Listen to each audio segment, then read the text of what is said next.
조현아 전 대한항공 부사장 결국 어제 밤늦게 구속이 됐죠. 네, 예. 어제 구속이 됐죠, 밤에. 구치소가 어디? 남부구치소. 남부구치소. 관할의 서부지방법원이니까. 남부구치소는 어디 있습니까? 영등포 쪽에 있을 거예요. 영등포 쪽. 그러니까 우리 예. 이제 일반적으로 제일 많이 가는 그 서울 서초동에서 구속되면 대부분 이제 그 의왕시에 있는 서울구치소로 가는데 예. 관할의 서부기 때문에 글로 안 가고 남부. 구치소로 갔는데 알겠습니다. 사실은 근데 이 조현아 씨의 구속 구치 수감보다 더 이슈가 된 게 오늘 한겨레 신문에 나왔던 내용인데 조현아 동생 조현민 씨가 반드시 복수하겠다라는 문자를 보냈습니다. 누가 누구한테 보낸 겁니까? 조현민 씨가 그러니까 언니한테 며칠 전에 뭐 나름대로 뭐 언니가 힘들어하니까 예. 언니 반드시 복수해 줄게라고 이제 문자를 보냈다고. 그러니까 언니한테 언니가 힘드니까 네. 내가 복수를 해주겠다. 네. 반드시. 누구한테 하는 걸까요? 복수의 대상은 누굽니까? 그러니까 그거에 대해서 뭐 밝히진 않았는데 뭐 일각에서는 그런 얘기들 하죠. 가장 이제 조현민 씨 입장에서 타겟으로 삼는 거는 내부 고발자들. 이게 사실 내부 고발자들. 겉으로 드러나온 게 그 블라인드 앱이라고 그러나요? 그 대한항공에. 그래. 거기서 이제 얘기가 퍼져 나왔고 그 다음에 이제 각종 그 직원들이 그 동안에 있었던 조현아, 조현민 어떤 저 자매들의 그 전횡에 대한 글들이 많이 올라왔잖아요. 그런 이제 글들을 올린 나름 이제 그런 사람들에 대한 복수를 가장 먼저 밝힌 것 같고 그 다음에 두 번째는 요즘 뭐 언론이겠죠 뭐. 본인들에 대해서는 굉장히 안 좋은 기사와 방송을 계속했던 그런 언론들의 이 두 번째 타겟이 아닐까 싶어요. 그러니까 저희도 다 포함되는 거죠. 근데 이번에 반드시 복수할 거야 저 문자가 이제 저 자체로도 문제 뭐 하나의 큰 이슈가 될 것 같지만 저게 이제 검찰의 수사 과정에서 그러니까 즉 조현아 씨의 수사 과정에서 증거 인멸을 수사하다가 나온 자료를 아마 한겨레 신문 검찰 기자가 입수를 해서 이제 기사를 보도를 한 것 같은데 과연 저 수사 증거 자료를 저렇게 빼내서 할 수가 있는가 이 부분도 아마 이제 오후부터는 또 다른 쟁점이 될 것 같습니다. 왜냐하면 저게 어떤 사적인 문자로 파악될 수도 있는 부분이거든요. 뭐 언니가 동생한테. 그래서 저 자체도 충격적이긴 하지만 검찰이 어떻게 관리를 했길래 이 기자가 출입 기자가 이걸 또 빼내서 보도까지 할 수 있냐. 이것도 아마 자칫하면 투트랙의 모든 문제가 그 부분은 저 김 변호사한테 물어보겠습니다.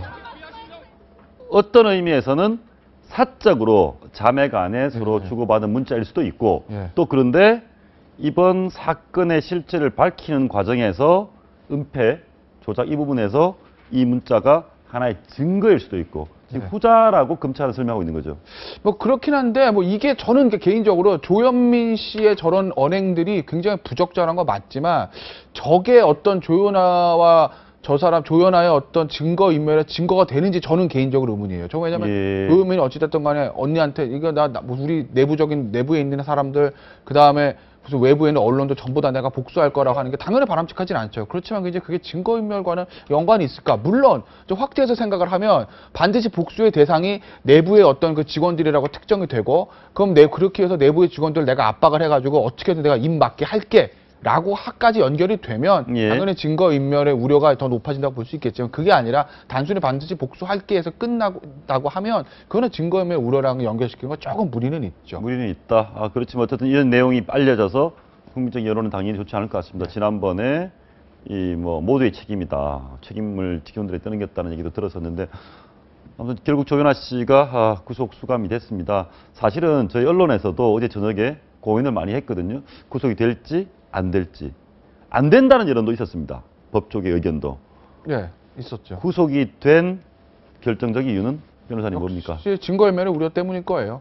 그러니까 증거인멸의 우려다. 조현아 부사장의 기내에서 했던 행동 자체. 그러니까 저도 이 사건 처음부터 말씀드렸지만 행동 자체는 사실은 전 구속 대상이 아니라고 보거든요. 근데 다만 그 사건이 있은 뒤에 있었던 어떤 사후 정황들, 그러니까 조직적인 증거인멸의 어떤 시도들, 그 다음에 여모 상무가 국토부 조성관한테 바로 받은 내용들을 바로 이제 조현아 부사장한테 보고를 했다고 하는 것인데, 그 지시는 하지 않았다고 저는 묵인했다는 거 아니겠어요? 그런 사후에 증거인멸을 했던 정황들이 굉장히 안 좋기 때문에 법원에서는 전격적으로 영장을 발부하지 않았나 그렇게. 근데 이 조현아 문제가 이제 실은 구속과 함께 일단락이 됐고요. 대한항공도 이제 될 수가 있는 상황인데 바로 지금 오늘 아침에 이 조현민 전무에 반드시 복수할 거야. 저 문자가 나오면서 실은 저 문자가 검찰이 하나의 증거인멸의 자료로 뭐 언론에 공개한 건지 아니면 기자가 어떤 식으로 수사 자료를 접해서 이게 빼내서 보도를 한 건지는 조금 이따가 확인을 해봐야 될 것 같지만 해를 넘길 것 같습니다. 저 반드시 복수할 거야 문자 때문에 뭐 조현아 씨 구속과 상관없이 또 한 번 이 뭐 땅콩 리턴 문제가 그- 더 커지게 될 수밖에 없겠습니다. 말씀하신 대로 저게 진짜 한겨레신문 기자가 검찰로부터 수사 기록을 몰래 만약에 그렇게 해서 보도한 거라면 저건 처벌 대상이 되죠. 기자가 처벌 대상이다? 그럼요. 예전에 우리 한번 그 대검 중수부에서 거기 그 저축은행 관련 수사할 때 그때도 한번 그 문건 하나 저렇게 나와서 보도된 적이 있었거든요. 그때 그 어느 언론사 기자인지는 제가 모르겠는데 그분도 제가 처벌 받은 것으로 알고 있습니다. 알겠습니다. 반드시 복수할 거야.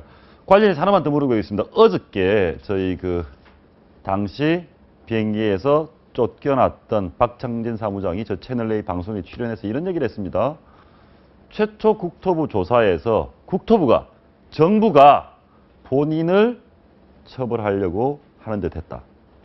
그러면 사건을 대한항공 쪽은 무마해서 덮으면서 잘못 없는 사무장을 너무 잘못했지 해서 처벌하려고 했다.